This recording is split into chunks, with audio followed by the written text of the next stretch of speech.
జనరల్గా ఒకసారి మీ రైతు డిక్లరేషన్ సంబంధించి డెమో ఎలా చేస్తున్నారు ఒకసారి మాకు చూపెట్టండి సార్. ఒకసారి చూద్దాం. ఒకసారి మనకు రైతు భరోసా ఒక యాప్ ఇవ్వటం జరిగింది. ఆ యాప్ని మనం ఓపెన్ చేసుకొని చూసుకోవచ్చు. మనం చాలా వరకు ఎట్లా వ్యవసాయ శాఖ అధికారి మొత్తానికైతే రైతు భరోసా సంబంధించిన దాని మీద రైతు రుణమాఫీకి సంబంధించి ఒక యాప్ క్రియేట్ చేస్తున్నారు. చూద్దాం సార్ మన లైవ్లో. సార్ చెప్పండి. లాగిన్ అవ్వాలి. ఈ విధంగా ఫ్యామిలీ గ్రూపింగ్ ఒక ఆప్షన్ వస్తుంది మనకి. బ్యాంక్ వచ్చేసి ఏ బ్యాంకు ఇది? సొసైటీనా?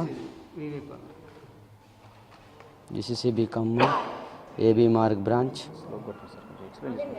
ఆధార్ నెంబర్ తోటి మనం సెర్చ్ చేసుకోవచ్చు. 9301 చంద్ర రామారావు కింద పెడుతుంది చూడండి. చంద్ర రామారావు.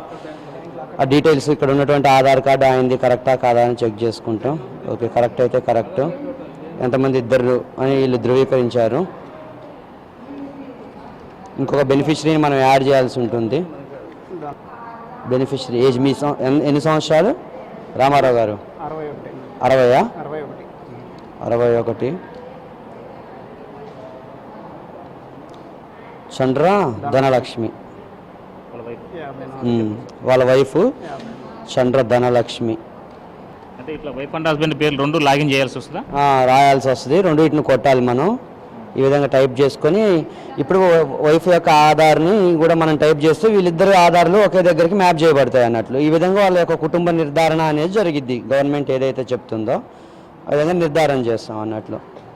అంటే అసలు వీళ్ళకి ఎందుకు ఫస్ట్ ఇప్పుడు 2 లక్షల రుణమాఫీకి వీళ్ళు అర్హత సాధించలేకపోయారు? దాని ప్రాబ్లం ఏంటి? దానికి టెక్నికల్ వాళ్ళిద్దరిని ఒక కుటుంబంగా మనకు ఎక్కడ ఇన్ఫర్మేషన్ లేదు.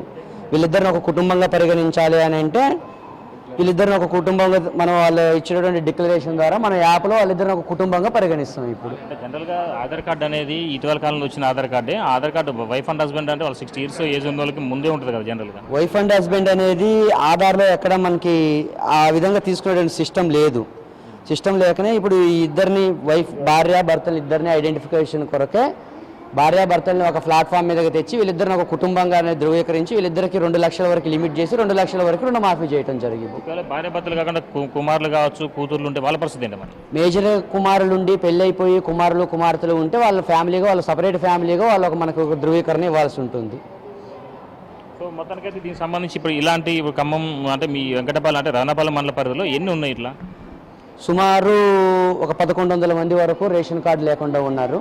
వాళ్ళందరికీ కూడా విలేజ్ వైజ్గా షెడ్యూల్ ఇచ్చుకోవడం జరుగుతూ ఉంది. బ్యాంక్ వైజ్గా వాళ్ళని ఈ విధంగా చేయడం జరుగుతూ ఉంది. మన వాట్సాప్లో మెసేజ్ల రూపంలో మా ఏఈఓలు ఫోన్ చేసి పంపించడం జరుగుతూ ఉంది. వాళ్ళు ఈ విధంగా మనకు రైతు వేదిక రావడం జరుగుతూ ఉంది.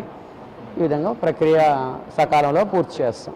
అంటే జనరల్గా ఇదే సమస్యపై గతంలో అంటే మొన్నటి వరకు ఉన్న అధికారులు ట్రాన్స్ఫర్ కాక మునుపు ఉన్న అధికారులు కూడా ఇదే సమస్య అంటే 2 లక్షల రూపాయలు రుణమాఫీ సంబంధించిన దాన్ని ఐడెంటిఫై చేయలేదా ఇదే సమస్యని? అంటే గవర్నమెంట్ నుంచి మనకి అధికారికంగా ఉత్తర్వులు